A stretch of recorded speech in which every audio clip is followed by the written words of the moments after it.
చిలక కావాలా? కావాలి. అయితే బయటికి రా.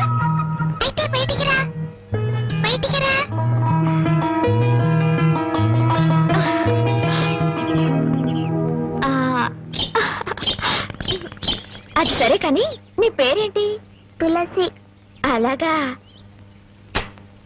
ఆయన నీకేమవుతారు? మా నాన్న. నాన్న? మరి మీ అమ్మేది? లేదు. ఎక్కడికి వెళ్ళింది? దేవుడి దగ్గరికి వెళ్ళింది. ఎవరు చెప్పారు? నాన్న చెప్పారు. మరి దేవుడి దగ్గరికి వెళ్ళిన వాళ్ళు తిరిగి రారా? ఎందుకు రారు? వస్తారు. అసలు నన్ను పంపింది మీ అమ్మే. మా అమ్మ? అవును, పాపని బాగా చూసుకోమని చెప్పి పంపింది. నన్ను అమ్మ అనమని నీకు చెప్పమంది. నిజమా? నిజం. అలాగైతే నాన్నతో చెప్పొస్తాను. నాన్న, నాన్న, నాన్న, అమ్మ వచ్చేసింది. అమ్మ దేవుడి దగ్గర నుండి ఇంకొమ్మని పంపించింది. రా చూపిస్తాను. తులసి, వస్తారా?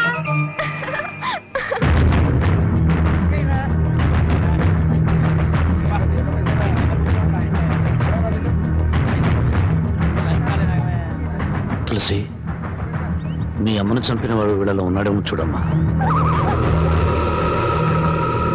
లేడు.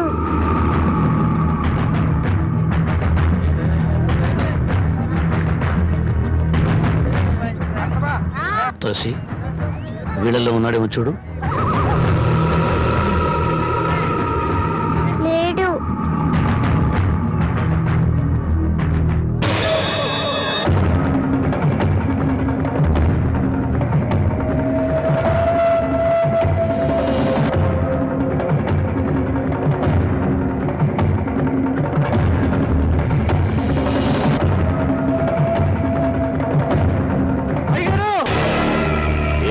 అయ్యగారు, అయ్యగారు, రాంబాబు గారు ఈ ఊర్లోనే తిరుగుతున్నాడు. నువ్వు బాగా చూసావా? బాగా చూశారయ్యా, అనుమానం లేదు. కూతురు ఎత్తుకుని ఊరంతా తిరుగుతున్నాడు. ప్రతి వాళ్ళని చూపించి ఏదేదో అడుగుతున్నాడు. ఏమడుగుతాడు? మీ అమ్మని చంపింది ఎవరు అడుగుతాడు. ప్రతి వాడిని చూపించి వీడేనా అడుగుతాడు. వాడి పెళ్ళాన్ని చంపుతున్నప్పుడు చూసిన ఒకే ఒక సాక్షి వాడి కూతురు. ఆ రోజే దాని గొంతు పిసికేసుంటే చిన్నపాముని పెద్ద కర్రతో కొట్టినట్టుండేది. సమయం చూసి దాన్ని లేపేస్తే ఆ రాంబాబు గారు నన్ను ఏమీ చెయ్యలేడు. ఏమిట్రా ఏమిట్రా నువ్వు చెప్పేది నిజమా? మన ఊరు వచ్చి మన వాళ్ళందరినీ కొట్టి ఊరు బయట గుడి చేసుకున్నది వాడా? అవునయ్యా, నా కళ్ళారా చూశానండయ్యా. వాడు మళ్ళీ మన ఊళ్ళోకి ఎందుకు వచ్చినట్టు? చూడండి, ఊళ్ళో వాళ్ళందరికీ నా మాటగా చెప్పండి. వాడికి ఈ ఊళ్ళో తినడానికి తిండి, తాగడానికి నీళ్లే కాదు, పీల్చడానికి గాలి కూడా దొరకకూడదు. నాకు 10 ఇడ్లీ పార్సల్ ఇవ్వండి. మా ఊరి పెద్ద రాఘవయ్య గారు మీకేమీ ఇవ్వద్దని కట్టుదిట్టం చేశారు. నన్ను క్షమించండి అయ్యా. 2 కిలోలు బియ్యం ఇవ్వండి. మీకేమైనా సరుకులేమని తెలిస్తే ఆ రాఘవయ్య గారు మరుక్షణమే నా కొట్టు లేపేస్తారయ్యా.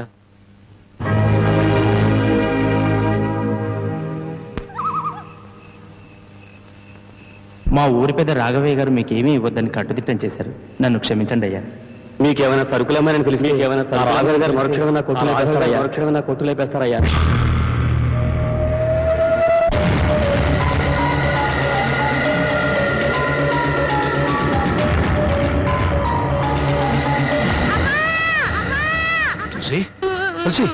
ఏంటమ్మా? ఏమైందమ్మా? ఏమైంది? ఎందుకు ఏడుస్తున్నావమ్మా? చెప్పమ్మా. ఇంకోనమ్మా కావాలి.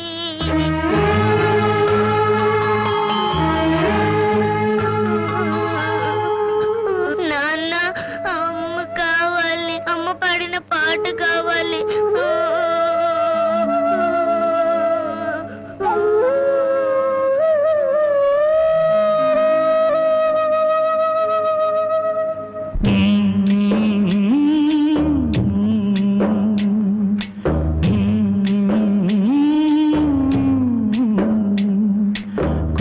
కోన పాలైన సీతమ్మ మదిలోన కోపమేల రాలేదు రామయ్య పైన. కొండ పాలైన సీతమ్మ మదిలోన కోపమేల రాలేదు రామయ్య పైన సీత సర్వము రామ పాదము రామచంద్రుడే సీత ప్రాణము ఆ రామయ్య సీతమ్మ అనురాగ బంధం ఎంత మధురము కొండ పాలైన సీతమ్మ మదిలోన కోపమీల రాలేదు రామయ్య పైన రాయల్లే ఉన్నా ఈ రామయ్య పైన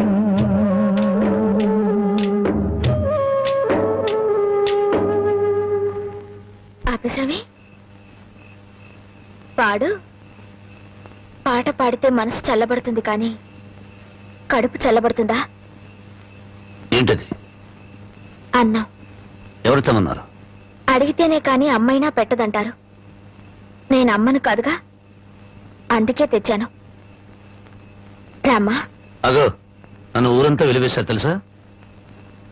ఈ లోకమంతా వెలివేసినా నేను నీకు తోడుగా ఉంటాను. అంటే? నేనెంతో పొగరుగా ఊళ్ళో తిరిగాను. మగాళ్ళని కూడా చూడకుండా అందరినీ కొట్టాను. కానీ నీ దగ్గర ఓడిపోయాను. నీ చేయి తగలగానే రాయిని మనిషినయ్యాను. నేను ఆడపిల్లనని గుర్తు చేసింది నువ్వు. అందుకే నువ్వంటే నాకు ఏదో తెలియని అభిమానం. రామ్మా. ఆగు! ఎక్కడికి వెళ్ళొస్తున్నావు? ఊరంతా కలిసి వెలివేశారే రాంబాబు, అతనింటికి వెళ్ళొస్తున్నాను. నీకు బుద్ధుందా? వాడిని వెలివేయమంది నేను. తెలుసు. ఒక మనిషిని చంపొచ్చు కానీ ఆఖరితో మాత్రం చంపకూడదు. మరొకటి, ఊరందరికీ లేని అభిమానం నీకెందుకే? అతనంటే నాకు ఇష్టం. ఏం కూర్చోవు? ఏమండి, ఆగండి. ఎందుకంత ఆవేశం? నువ్వు తప్పుకో. నేను నరికేవతో మారేస్తాను. మీరేమైనా చేసుకోండి, నా మనసులో మాట చెప్పాను. చెబుతావే, ఎందుకు చెప్పు? అసలు వాడు ఎవడేమిటో నీకు తెలుసా? తెలియదు. మీ అక్క చావుకి కారణం ఎవరో కాదు, వాడే. నేను మీ అక్కను చెప్పానా? ఎవడా మాట చెప్పింది? మా నాన్న. ఎవరు మీ నాన్న? రాఘవయ్య. నువ్వు రాఘవే కూతురు. ఈ సంగతి ముందే తెలుసుంటే దగ్గర కూడా రానిచ్చేవాడి కాదు. నీ ముఖం కూడా చూసేవాడి కాదు. వెళ్ళకు నుంచి. ఏ, మా నాన్న నీకన్నా దుర్మార్గుడా? అవును. డబ్బుందన్న మదంతో, అంతస్తులున్నాయన అహంతో మీ అక్క మనసుని, మంచితనాన్ని అర్థం చేసుకోలేకపోయాడు మీ నాన్న. గుండెల్లో దాచుకోవాల్సిన కూతుర్ని నడిరోడ్డు మీదకి విసిరేశాడు. నేను నమ్మను. నేరం మా నాన్న మీద తోసి తప్పించుకోవాలని చూస్తున్నావా? నీ మనసులో ఏ కుట్ర లేకపోతే మళ్ళీ ఈ ఊరెందుకు వచ్చావు? ఎవరి మీద పగ తీర్చుకోవాలని వచ్చావు? నా మీద, మా నాన్న మీద, లేకపోతే మా కుటుంబం మీద? నేను మానవత్వం ఉన్న మనిషిని. పుట్టినప్పటి నుంచి చివకు కూడా కిడు చేయాలనుకోలేదు. పచ్చని పొలాల మధ్య, పల్లెటూరి అమాయకత్వంతో, కల్లా కపటాలకి చోట్లేని మనుషుల మధ్య అల్లరి చేస్తూ ఆనందంగా తిరిగే జీవితం నాది.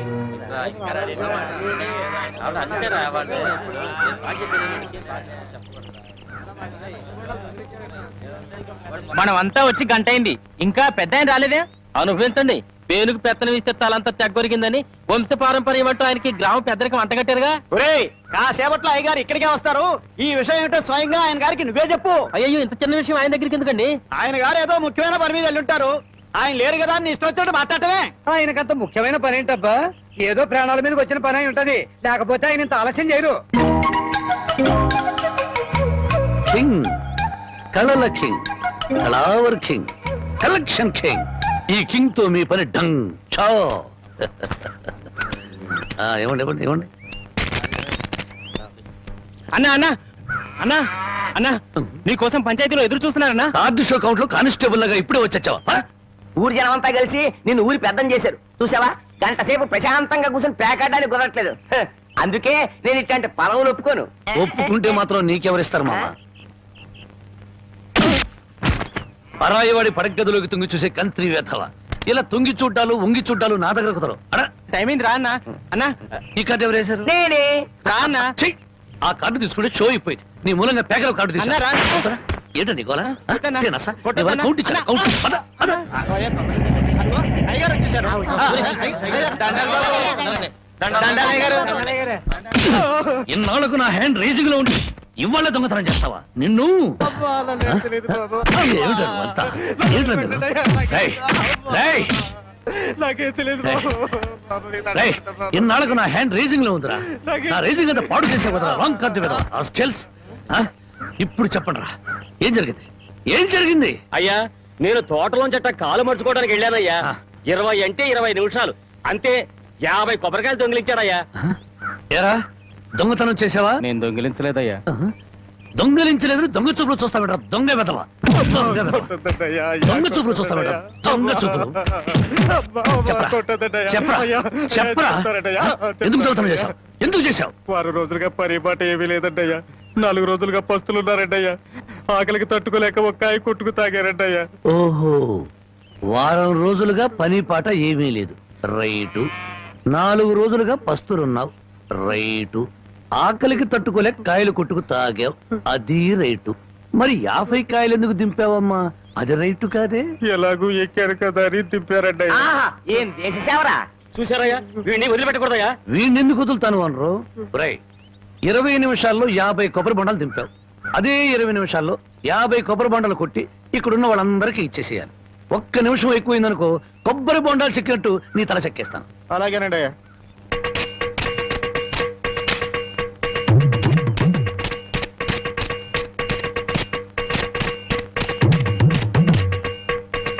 ఎంతసేపు ఎండలో నుంచున్నందుకు మంచి కొబ్బరి బొండం దొరికింది.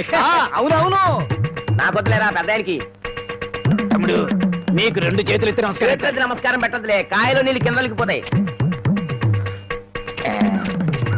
తమ్ముడు ఇంకో 2 బొండాలు ఇప్పించావంటే ఒంట్లో ఉన్న వేడెంత తగ్గిపోతే. ఇంకో 2 బొండాలంటి. రై ఇప్పుడు ఈ కొబ్బరి బొండాలు తాగుతున్న వాళ్ళందరి దగ్గర కాయకి 5 రూపాయలు చొప్పున వసూలు చేయాలి. మరి ఓసీలో వచ్చే కదా 3 కాయలు లాగిస్తే డబ్బుల్ది వేడంతా దిగిపోద్ది. ఆ 250 రూపాయలు ఓనర్కి ఇచ్చి. అయ్యా వాడిని ఇలా వదలకూడదు, తగిన శిక్ష వేయాలి. అలాగే రై రేపటి నుంచి ఆయన గారి తోటలకు పనిలోకి. అయ్యో ఆ దొంగల పనిలో పెట్టుకోవాలా? పని లేనందువల్లే కదా దొంగతనం చేశాడు. అది కాదయ్యా. ఇంకేం చెప్పకు. ఈ రాంబాబు రాంగు కార్డు కొట్టడు, రాంగు ముక్క చెప్పడు, రాంగు తీర్పు ఇవ్వడు.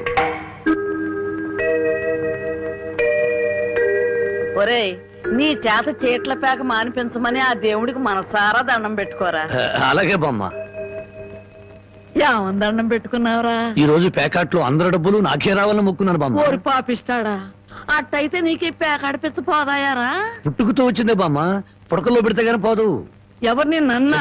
నేను అంత మాట ఎందుకంటానే అన్నాడు బామ్మ. రాత్రి తాతయ్య నా కల్లోకి వచ్చాడు. కల్లోకి వచ్చి ఏమన్నాడు రా? ఒరే రాముడు, మీ బామ్మ దగ్గర 500 రూపాయలు తీసుకుని ఓ పట్టు పంచుకుని ఎవరికైనా దానం ఇవ్వరా అని చెప్పాడే. రాత్రి ఎన్ని గంటలకు నీ కల్లోకి వచ్చాడు రా? 9-9:30 గంటల మధ్య వచ్చాడే. అట్టగా నాకు రాత్రి 10 గంటల కల్లోకి వచ్చి ఏం చెప్పాడో తెలుసా?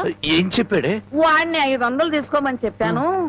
నీ దగ్గర అంత డబ్బు లేదు కదా, ఒక 100 ఇచ్చి నేను సరిపెట్టుకోమని చెప్పాను అని చెప్పమన్నాడు. ఓహో, అరగంటలోనే అభిప్రాయాన్ని మార్చేసుకున్నాడు అన్నమాట.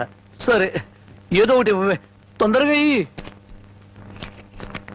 ఈ 100 రూపాయలు ప్యాకెట్కు చాలదే. ఓహో, గోమాత కామధేను వస్తున్నానమ్మా. అమ్మా తల్లి బిడ్డలు కాసేపు నిశ్శబ్దంగా ఉన్నానమ్మా. అమ్మా గోమాత, పాత గడ్డిని బక్క చిక్కిపోయాం. ఓ గంటలో నీకు కొత్త యజమాని, కొత్త గడ్డి, కొత్త నీరు ఏర్పాటు చేస్తాను. సంతోషంగా ఉందరు గాని. అమ్మో, కళావరాన్ని ఇప్పుడు ప్రత్యక్షమైందంటే దీన్ని ఎలా తప్పించుకోవాలి?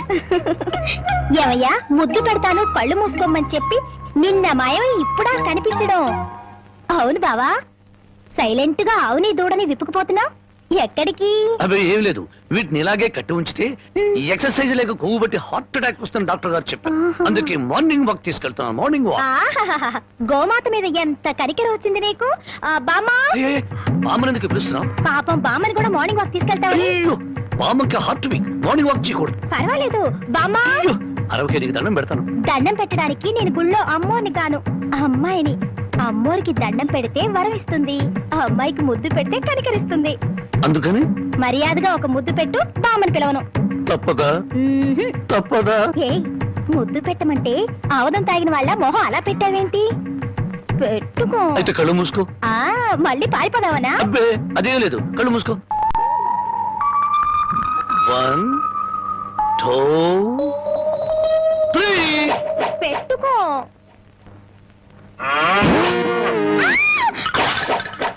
అల్లుడు ఆ? పొద్దున్నే ఆవుని దోణ్ణి తీసుకుని అటేపు వెళ్తున్నావు ఎక్కడికో అదే మావా వాటి కొవ్వెక్కువైందని మార్నింగ్ వాక్ తీసుకెళ్ళాను మనుషులకే కాకుండా పశువులకు కూడా మార్నింగ్ వాక ఆహా బాబు ఒరే రాంబాబు ఆవుని దోడిని ఎవరో ఓడి తీసుకుపోయారా ఎవడో విప్పుకుపోయాడా మార్నింగ్ వాక్ తీసుకెళ్ళానని చెప్పావు నువ్వు నోరు మూయి. రోజు 10 సేర్లు పాలు ఇచ్చేది వీళ్ళ అమ్మ కడుపు అరవకి బంగారం లాంటి ఆవు దోడిని ఓడి తీసుకుపోతే అరవద్దు అంటావారా ఆడి కాళ్ళు చేతులు పడిపోను ఆ నోట్లో పురుగులు పడా ఆడి కాస్తం కాలిపోను చెట్టుకి పాపం వాడికి ఏం అవసరం వచ్చిందో ఏమిటో ఆడవసరానికి మన ఆవు దోడిని ఓడి తీసుకెళ్తాం ఏమిట్రా ఆడి అమ్మ కడుపు మాడా ఆడి కాస్తం కాలా ఆడి అయ్యో, బూడిదెత్త. మరీ తట్టుకే వాడెవడో కాదు వాడే వీడు వీడే వాడు వాడే వీడు నీ మనవడు ఓ నీ అమ్మ కడుపు బంగారం గాను నువ్వంట్రా ఆవు నమ్మేశావా అమ్మేశాను ఆవేం చేసిందిరా నిన్ను అబ్బబ్బే, నన్నేం చేయలేదే నీకోసమే నా కోసమా ఆ, మన ఆవుకి 3 సుళ్ళు ఉండబట్టి తాతయ్య మిడిల్ డ్రాప్ చేసి చచ్చాడని అది ఇంకా ఉంటే నువ్వు కూడా మిడిల్ డ్రాప్ చేసి చేస్తావని జ్యోతిష్కుడు చెప్పాడే అల్లుడు 3 ఏళ్ల క్రితం కొన్న ఆవు దూడ వల్ల 30 ఏళ్ల క్రితం మీ తాత పోయాడా ఈ కౌంట్ ఏమిటో నాకు అర్థం కావట్లేదు నా కౌంట్ తర్వాత ముందు నువ్వు నోరు మూయకపోతే నీకు ఫుల్ కౌంట్ పడుతుంది ముందు నువ్వు నోర్వి నీ పాపిష్టి ప్యాకెట్ కోసం నోర్లేని ఆవు నమ్ముతావరా మొద నష్టపాడ తిట్టు బామ్మ అట్టా పెట్టు గడ్డి ఏంట్రా నా మనమణ్ణి తిట్టాలా గడ్డి పెట్టాలా ఈ బోర్డు సలహా ఇవ్వటానికి నువ్వెవడవరా ఆడి తాత సంపాదించిన ఆస్తి ఆడిష్టం ఆడు ఖర్చు పెట్టుకుంటాడు తగలేసుకుంటాడు పేకాడుకుంటాడు ఏమైనా చేసుకుంటాడు అది కాదంటానికి నువ్వెవడవరా పోత నీ మెళ్ళో నా విరిగిపోను నిన్ను పిచ్చి కుక్క కర్మ నీ కాళ్ళు చేతులు పడిపోను నువ్వు ఉంచుకుంది పక్కింటాడితో లేచిపోను నన్ను క్షమించు బామ్మ తప్పైపోయింది నాకు మానబిడ్డ పెట్టు ఏడ్సావులే ఇట్టటి మొదనష్టపాళ్ళ కళ్ళు పడే నీ ముఖం ఇట్ట వాడిపోయిందయ్యా తొందరగా రానన్నా నీకు ఇష్టమైన కూర చేసి పెడతా అలాగే నా బామ్మ బంగారం తిక్క కుదిరింది మామ ముసిల్ వెళ్ళిపోయింది అల్లుడు వెళ్ళిపోయిందిలే పైకి ఇప్పుడు తెలిసింది అల్లుడు మీ తాత అర్ధాంతరంగా ఎందుకు పోయాడు మా బామ్మతో పెట్టుకుంటే ఎవడైనా సరే మిడిల్ డ్రాప్ ఆ?